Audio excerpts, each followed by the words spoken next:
Inis na ang mga punuan. Yan o. Inisan ko. Dito wala pa. Punta dyan. Ang mga puno na pinagkunan ko, ilagay ko sa ano. Pinagkunan ng bunga ba. Ilagay ko sa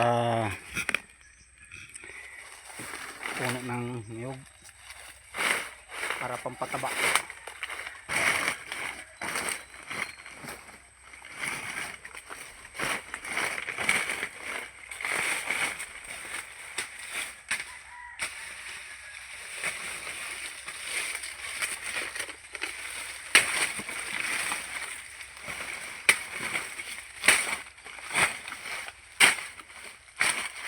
Yan ang magiging filterizer na abono ang puno nila pag nabulok yan.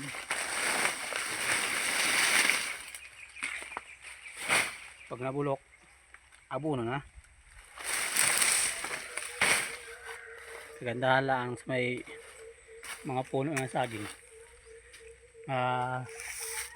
lamig sa mga puno ng niyog, saka yung mga namamatay na mga puno, abono rin sila. Double purpose, ay abono na.